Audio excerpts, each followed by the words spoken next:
السلام عليكم ورحمة الله وبركاته. أعزائي المشاهدين، أهلا بكم في حلقة جديدة من برنامج ترند على قناة ترند لاين. الشيخ شاكوش، عنوان غريب صح؟ حسن شاكوش مغني مهرجانات. شفت خبر ليه من يومين، ناس كتير خدوه باستهزاء، ولكن والله هناخده من الجانب الإيجابي. قال نفسي اعمل القرآن بصوتي واصلي بالناس واكون امام مسجد ويتقال عليا الشيخ شاكوش، نكاية عن الاسم شاكوش او غيره، ولكن هو نفسه لنفسه الهداية، وده اول طريق في سبيل الهداية. حسن شاكوش مغني مهرجانات، وشفته مرة كان بيتكلم عن طليقته ايام ما كان متجوزها، وبيقول بنفس اللفظ، والله قالها كده. المذيعة بتقول له انت ليه ما تخليش مراتك تكون في الوسط الفني؟ قال لها لا، مراتي صعيديه واحنا ما عندناش بنات بتخلي نفسها في المجال ده. طب وانت ليه بتفسد البنات التانية؟ ما انت باغانيك دي فسدت جيل كامل. ليه ما ترضاش لمراتك او كانت طليقتك ما ترضاهاش ليها ده وترضى لبنات المسلمين؟ يعني انت عارف ان انت على غلط، وانت عارف ان كلماتك دي كلها عشان اكل عيش، وانت عارف ان كارنيه النقابه بتاعك او ان انت بتطلع مع حفلات او ده كله على باطل. فاسال الله العظيم رب العرش العظيم ان يهديك. والناس اللي كانت بتعلق تعليق سلبي ان انت هتعمل نفسك شيخ، ليه؟ سيدنا عمر بن الخطاب لما جه اسلم، كان كفار قريش، كان في بعض المسلمين بيقولوا لو اسلم حمار بن الخطاب ما اسلم الخطاب. وكان عمر بن الخطاب فاروق الامه وثاني الخلفاء الراشدين والعشره المبشرين بالجنه. عمر بن الخطاب اللي كان يمشي لابليس في اتجاه اللي عكس اتجاه عمر بن الخطاب. ايه اللي بيحصل دلوقتي لما يكون واحد عايز الهدايه؟ تعليقاتك السلبيه دي ممكن تاثر عليه. سيدنا عمر بن الخطاب نفسه لما كان واحد مدمن خمر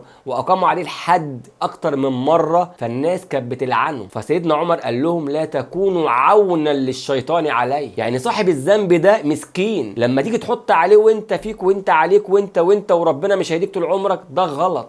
والله ممكن تلاقي افجر اهل الارض لو تابوا يكونوا سبب في اسلام ناس كتير، وده بيحصل. تلاقوا مغنيين ولاعيبه كوره وممثلين ما يعرفوش حتى يعني كلمه اسلام، ولما يسلموا بيكونوا سبب في هدايه ناس كتير جدا. فوعوا لما يكون في واحد بيغني او واحده بتمثل او تتكلم عن الدين او نفسها ربنا يهديها، تكونوا عون للشيطان عليها ان هي ما تكملش. لا، ادعوا له ان ربنا يهديه، وفي يوم من الايام صوته الجميل ده لما يقرا بالقران احسن كتير ما يغني بنت الجيران ويغني الكلام الهابط اللي احنا بنسمعه في مجتمعنا دلوقتي.